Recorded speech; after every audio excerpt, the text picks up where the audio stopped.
கடந்த சில நாட்களாவே பேச்சுவார்த்தை அப்படிங்கிறது இந்த ரஷ்யா, உக்ரைன் பிரச்சனையில தீவிரம் அடைஞ்சுகிட்டு இருக்கு. இந்த பிரச்சனைய முடிக்கணுன்றதுக்காக. ஆனா, அதே நேரத்துல தாக்குதலும் ஒரு சைடு நடந்துகிட்டு தான் இருக்கு உக்ரைனுக்குள்ள. மேபி பேச்சுவார்த்தைக்கு வர்றதுக்காக, அழுத்தங்களுக்காக இது போல தாக்குதலா அப்படிங்கிறது போல கேள்விகளும் வர ஆரம்பிச்சிருக்கு. தாக்குதல் அப்படிங்கும்போது கடைசி ஒரு 5, 6 நாளாவே தீவிரமான தாக்குதல் நடந்துட்டு இருக்கு. உக்ரைன் ஃபுல்லாவே. அதுவும் இப்போ 26ஆம் தேதி வந்து பார்த்தீங்கன்னா, 26ஆம் தேதி ஏப்ரல் மொத்தம் 114 ட்ரோன்கள ரஷ்ய தரப்புலருந்து ஏவி விட்டுருக்காங்க. 3 onyx missile anti ship cruise மிசைலையும் லான்ச் பண்ணி விட்டுருக்காங்க. இதனால பயங்கரமான தாக்குதல் நடந்திருக்கு. இதுல குறிப்பா ம் அதிகமான தாக்குதல் நடந்த பகுதி அப்படின்னு எடுத்துட்டோம்னா, பிவ்ரோகிராட், கர்கிவ், கீவ், டினிப்ரோபெட்ரோவ்ஸ்க் பகுதிகள். கீவ்ல வந்து பார்த்தீங்கன்னா, மிலிட்டரி இண்டஸ்ட்ரியல் ஃபெசிலிட்டி நம்ம நேத்து பதிவிலே சொல்லியிருப்போம். ஸோ அதுக்கான வீடியோ பதிவு லோட் ஆயிருக்கும். ஸோ மிலிட்டரி இண்டஸ்ட்ரியல் ஃபெசிலிட்டி மிக பெரும் அளவுல தாக்குதல் அடைஞ்சிருக்கு அப்படின்னு கூட சொல்லப்பட்டு வருது. இதனால பாதிப்பு அப்படிங்கிறது எந்த அளவுக்குன்றது எக்ஸாக்ட்டா வரல. வந்துச்சுன்னா அடுத்த பதிவுல பார்க்க ஆரம்பிக்கலாம். அது கூட வந்து பார்த்தீங்கன்னா, பவளங்கிராட். பவளங்கிராட்ல இருக்கக்கூடிய ஃபெசிலிட்டீஸ் எல்லாமே பயங்கரமா தீ விபத்து ஏற்பட்டிருக்கு. பல மணி நேரங்கள் போராடி தீயணைப்பு வீரர்கள் அனுப்பிச்சிருக்காங்க அப்படின்னு கூட சொல்லப்பட்டு வருது. ஏன்னா, இந்த இடத்துல ஆயுதங்கள் அதிக அளவுல குவிச்சு வச்சிருக்கலாம். ஸோ, அதனால ஏன்னா பவளங்கிராட்ங்கிறது லாஜிஸ்டிக்கல் ஹப். ஸோ, இந்த பகுதியிலேருந்து சுமிக்கும் கொண்டு போ முடியும், கர்கிவ்க்கும் கொண்டு போ முடியும், டொனெட்ஸ்க் பகுதிகளுக்கும் கொண்டு போக முடியும். ஸோ, இதுவும் ஒரு லாஜிஸ்டிக்கல் ஹப் தான். இந்த பகுதியும் தெரிஞ்சுக்கிட்டு பயங்கரமான தாக்குதல் பண்ணிக்கிறாங்க. At the same time Kharkiv. கர்கிவ்லேருந்து தான் வந்து பார்த்தீங்கன்னா, இந்த ஒச்சான்ஸ்க் பயன்லாம் இப்போ பேட்டில்ஸ் திரும்பவும் சூடு பிடிக்க ஆரம்பிச்சிருந்தது. பேச்சுவார்த்தைக்கு அப்புறமா இரு தரப்புலயும் தாக்குதல் பண்ற வீரியம் வந்து பார்த்தீங்கன்னா கம்மியா இருந்தது. ஆனா, அந்த இடத்துல அதிகமான ஆயுத குவியல்கள் இருக்குமா? அப்படிங்கிற ஒரு கேள்வி இருக்கு. ஏன்னா, அ உக்ரைனோட கமாண்டர் இன் சீஃபான சிர்ஸ்கி அவர்கள் தரப்பிலிருந்து ஸ்டேட்மெண்ட் வந்திருந்தது இல்லையா? 300க்கும் மேற்பட்ட ட்ரோன் ஆப்பரேட்டர்கள் இந்த பகுதியில நாங்க டிப்ளாய் பண்ண போறோம் அப்படிங்கிறது போல. துமிகஸ்க், கர்கிவ், பெல்கிராட் பகுதிகள்ல. ஸோ இந்த இடத்துல இருக்கலாமா? அப்படிங்கிற போல கேள்விகள் வருது. எது எப்படியோ பயங்கரமான தாக்குதல் உக்ரைனுக்குள்ள நடந்திருக்கு. அட் த சேம் டைம் இந்த கர்ஸ்க் பகுதிக்குள்ள வந்துட்டோம் அப்படின்னம்னா, ரஷ்யாக்குள்ளேயும் தாக்குதல்கள்லாம் நடந்துட்டு தான் இருக்கு. ட்ரோன்கள ஏவி விட்டுட்டு தான் இருக்காங்க. பெல்கிராட் பகுதியில தாக்குதல் நடந்ததுன்னு ஸ்டேட்மெண்ட்ஸ் வந்துகிட்டு இருக்கு. அட் த சேம் டைம் வந்து பார்த்தீங்கன்னா, களத்துல வந்து பார்த்தீங்கன்னா, கர்ஸ்க் பகுதியில முழுவதும் நாங்க மீட் எடுத்துட்டோம் அப்படிங்கிற போல ரஷ்ய அதிபரான விளாடிமிர் புட்டின் அவர்கள் தரப்புலருந்து ஸ்டேட்மெண்ட்ஸ் வர ஆரம்பிச்சிருக்கு. அது மட்டும் இல்லாம இந்த கர்னல் இதுதான் கடைசி பகுதி உக்ரைனோட கட்டுப்பாட்டுக்குள்ள இருந்தது. அந்த சர்ச் காம்ப்ளெக்ஸ்லாம் பிடிச்சிட்டு முன்னேறி வந்திருந்தாங்க இல்லையா? ஸோ அந்த பகுதி. ஸோ இந்த கர்னலோட வடக்கு பகுதியிலேருந்து ஊடுருவி ரஷ்ய வீரர்கள் கொஞ்சம் கொஞ்சமா லிபரேட் பண்ணி, இப்ப கர்னல் முழுவதும் லிபரேட் பண்ணிட்டாங்க அப்படிங்கிற போல ஸ்டேட்மெண்ட்ஸ் வந்துகிட்டு இருக்கு. வீடியோ பதிவுகளும் வர ஆரம்பிச்சிருச்சு. இப்ப நம்ம மேப்ல பார்ப்போம். எந்த இடத்துல ரஷ்ய தரப்புலருந்து முன்னேறிக்கிறாங்க அப்படிங்கிறது தெரிய வரும். உக்ரைனோட சுமி ஒப்லாஸ்ட்ல தான் கர்ஸ்க் ஒப்லாஸ்ட்குள்ள ஊடுருவி இருந்தாங்க. ஆல்ரெடி நம்ம பார்த்திருப்போம். இந்த ஒல்ஷ்னியா வந்து பார்த்தீங்கன்னா, ரஷ்யா அவங்க கட்டுப்பாட்டுக்குள்ள எடுத்துட்டாங்கன்னு சொல்லிட்டு. அடுத்து இந்த கர்னல் பகுதி. அது இங்க இருக்கக்கூடிய சர்ச் காம்ப்ளெக்ஸ்லாம் வந்து பார்த்தீங்கன்னா, சண்டை பிடிச்சு ரஷ்ய வீரர்கள் மீட்டெடுத்தாங்கன்னு சொல்லி பார்த்திருந்தோம். பட் ஆனா உக்ரைன் இன்னும் கன்ஃபார்ம் பண்ணல. ஸோ இனிஷியலா வந்து பார்த்தீங்கன்னா, ரஷ்ய தரப்புலருந்து இங்க வடக்கு பகுதிகள்லேருந்து ஊடுருவ ஆரம்பிச்சிருந்தாங்க. ஸோ அதுக்கப்புறமா 90% ரஷ்யாவோட கட்டுப்பாட்டுக்குள்ள வந்துருச்சு அப்படிங்கிறதோட சொல்லிட்டு இருந்தாங்க. இந்த பகுதிகள். ஏன்னா இந்த இடத்துல ரிவர் பேரியர் இருக்கிறதுனால உக்ரைன் வந்து பார்த்தீங்கன்னா, இந்த இடத்துலருந்து சப்ளைஸ் எதுவும் குடுக்க முடியாது. இங்க வந்து ரோட் கனெக்டிவிட்டி இருக்கு. ஆனா அடுத்த டவுனுங்கிறது உக்ரைனோட சுமி ஒப்லாஸ்ட்ல இருக்கக்கூடிய ஜபல்ஷியா. ஸோ அதனால தான் ரஷ்ய தரப்புலருந்து வடக்கு பகுதிகள்லயும் 2 2 சைட்லயும் வந்து பார்த்தீங்கன்னா, தாக்குதல் பண்ண ஆரம்பிச்சிருந்தாங்க. இங்க இருக்கக்கூடிய ரோட்ஸையும் பயன்படுத்தி. ஸோ சென்ட்ரல் பகுதி, அதாவது மத்திய பகுதிய ரஷ்யா அவங்க கட்டுப்பாட்டுல எடுத்ததுக்கு அப்புறமா லிபரேட் பண்ண ஆரம்பிச்சுட்டாங்க கம்ப்ளீட்டா இங்க இருக்கக்கூடிய காட்டுப்பகுதிகள். ஆனா உக்ரைன் பொறுத்தவரைக்கும் இன்னும் சில பகுதிகள், அதாவது இங்க இருக்கக்கூடிய காட்டுப்பகுதிகள்லாம் இருக்கு இல்லையா? ஸோ இந்த பகுதிகள்லாம் அவங்க இனி இருக்கலாம் அப்படிங்கிறதும் சொல்லப்பட்டு வருது. பட் ஆனா கூடிய சீக்கிரம் இந்த பகுதிகளும் விட்டு வெளியேறிருவாங்க. ஆனா டவுன்ஸ் எதுவுமே இப்போதைக்கு உக்ரைனோட கட்டுப்பாட்டுக்குள்ள இல்ல அப்படிங்கிறது மட்டும் தோராயமா புரிஞ்சுக்க முடியுது. வரக்கூடிய வீடியோ பதிவுகள்லாம் வச்சு பார்க்கும்போது புரிஞ்சுக்க முடியுது. இந்த கர்ஸ்க் பகுதிய முழுவதும் ரஷ்ய தரப்புலருந்து மீட்டெடுத்துட்டாங்க. இந்த சமயத்துல ரோம்ல வந்து பார்த்தீங்கன்னா, ஜெலன்ஸ்கி அவர்கள், ட்ரம்ப் அவர்கள் ஃப்ரண்ட் ரோல வந்து பார்த்தீங்கன்னா, போப்போட ஃபனரல்ல வந்து பார்த்தீங்கன்னா, போப் அவர்களோட ஃபனரல்ல வந்து மீட் பண்ணியிருந்தாங்க. இல்ல ஃப்ரண்ட் ரோல சீட் போட்டு உட்கார வச்சிருந்தாங்களாமா. இரு தரப்புலயும் வந்து பார்த்தீங்கன்னா, பேசியிருந்திருக்கிறாங்க. மிக முக்கியமான மீட்டிங். இது ஒரு நல்ல மீனிங்ஃபுல்லான மீட்டிங்கா இருக்கும் அப்படிங்கிறது போல இட்டாலியோட பிரைம் மினிஸ்டரான மெலோனி அவர்கள் தரப்பின் ஸ்டேட்மெண்ட்ஸ் வந்துகிட்டு இருக்கு. ஸோ புரிய வச்சிருப்பாரு ட்ரம்ப் அவர்கள் எதார்த்தத்த அப்படின்னு பலரும் சொல்லிட்டு இருக்காங்க. ஆனா இதுக்கப்புறமா ஸ்டார்மர் அவர்களும், ஜெலன்ஸ்கி அவர்களும் பேசியிருந்தாங்க.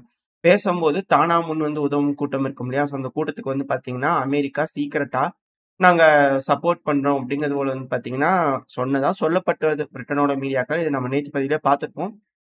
அட் த சேம் டைம் இவங்க 2 பேரும் என்ன பேசியிருக்கிறாங்கன்னா, எப்படி செக்யூரிட்டிய கேரண்டி பண்ணலாம்? எப்படி டெவலப் பண்ணலாம்? அடுத்த கட்டத்துக்கு எப்படி எடுத்துட்டு போலாம்? இந்த பீஸ் டாக்ஸ்க்கான மிக முக்கியமான விஷயங்கள், இந்த சீஸ் ஃபயர் இருக்கு இல்லையா? ஸோ அதோட மிக முக்கியமான விஷயங்கள டிஸ்கஸ் பண்ணதா சொல்லப்பட்டு வருது. ஸோ இவங்க 2 பேரும் என்ன மாரியான முடிவுகள் எடுத்துக்கிறாங்க? மேக்ரான் அவர்கள் தரப்புல இருந்து ஸ்டேட்மெண்ட்ஸ் என்ன வந்திருக்குன்னா, இதுக்கப்புறம் புட்டின் அவர்கள் கையில தான் இருக்கு. புட்டின் அவர்கள் தான் ஒத்துக்கிட்டாரே! நீங்க தான் இன்னும் ஒத்துக்கல. நீங்க தான் ஒத்துக்க மாட்டேன்னு சொல்லி அடம் பிடிக்கிறீங்கன்னு பல தரப்பிலிருந்து கருத்துக்கள் வருது.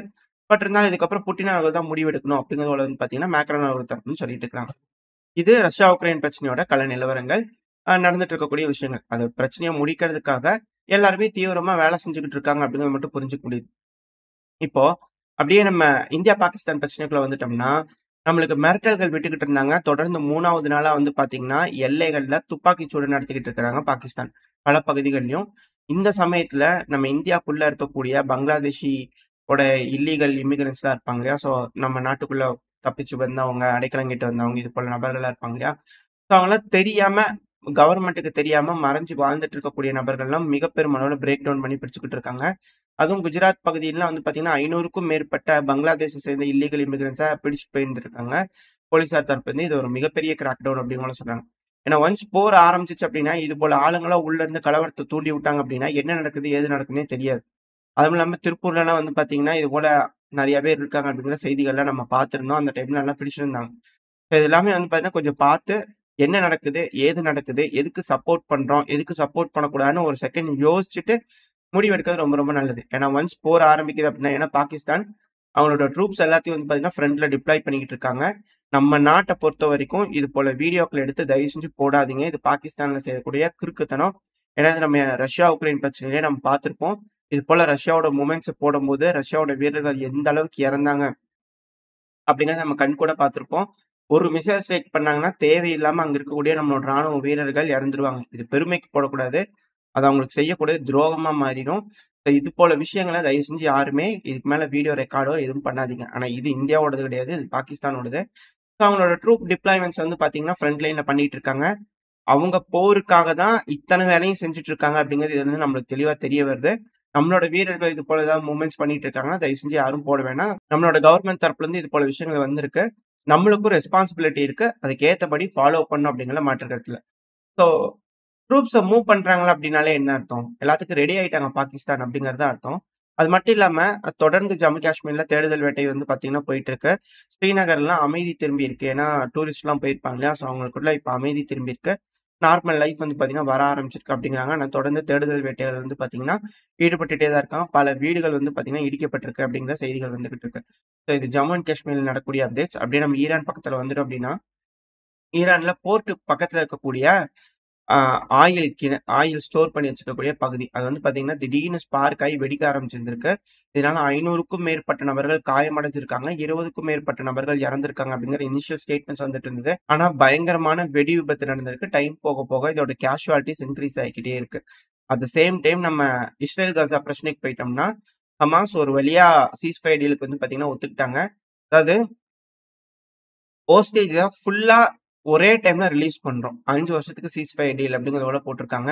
ஹமாஸ் வந்து பார்த்தீங்கன்னா, ஆயுதத்த கீழ போட்டுட்டு சரணடைஞ்சிருவாங்களா? அப்படின்ற கேள்விகள் இருக்கு. இஸ்ரேல் கிட்டல. ஆ போராட மாட்டாங்க அப்படிங்கிறது போல இதுக்கு முன்னாடி சொல்லப்பட்டு வருது. அப்படியா என்ன ஏதுங்கிறது தெரியல. பட் ஆனா ஒன்ஸ் அண்ட் ஃபார் ஆல் எல்லா ஹோஸ்டேஜஸையும் வந்து பார்த்தீங்கன்னா, ஹமாஸ் தரப்புலருந்து ரிலீஸ் பண்ண போறாங்க. ஏன்னா தொடர் தாக்குதல்கள் நடந்துகிட்டே இருக்கு. முழுவதும் காசா முழுவதும். காசா மக்களுக்கும் வந்து பார்த்தீங்கன்னா, அது பிடிக்கல. அங்க புரொடெஸ்ட் பண்ணிட்டு இருந்தாங்க. ஸோ அந்த காரணத்தினால இது போல முடிவுகள் ஹமாஸ் தரப்புலருந்து எடுக்கப்பட்டிருக்கு அப்படின்னு சொல்லப்பட்டு வருது. 2வது பேச்சுவார்த்தை முடிஞ்சிருச்சு. கேரியால இருந்து ஹமாஸோட டெலிகேஷன்ஸ் கிளம்பிட்டாங்க அப்படிங்கிற செய்திகளும் வருது. இதுல இன்னொரு விஷயம் அப்படியே நம்ம லண்டனுக்கு போயிட்டோம் அப்படின்னா, புரொட்டஸ்ட் நடந்துட்டு இருந்தது. அதாவது தீவிரவாத தாக்குதல் நடந்ததுக்கு பாகிஸ்தானோட எம்பசிய சுத்தி இது இங்கன்ட்டு இல்ல உலகம் ஃபுல்லாவே நடக்க தான் ஆரம்பிச்சிருக்கு. ஏன்னா நேபாள்ல கூட நம்ம பார்த்திருந்தோம். ஸோ இது போல நடந்துட்டு இருக்கும்போது, அங்க பாகிஸ்தான்ல இருக்கக்கூடிய அஃபிஷியல்ஸ் வந்து பார்த்தீங்கன்னா, தலைய வெட்டிடுவேன் அப்படிங்கிறது போல வந்து பார்த்தீங்கன்னா, வீடியோ அங்க புரொட்டஸ்ட் பண்ணிட்டு இருக்கக்கூடிய இந்தியர்கள பார்த்து இது போல ஒரு செய்கை செஞ்சத வீடியோ பதிவுகள் ரிலீஸ் ஆயிருக்கு.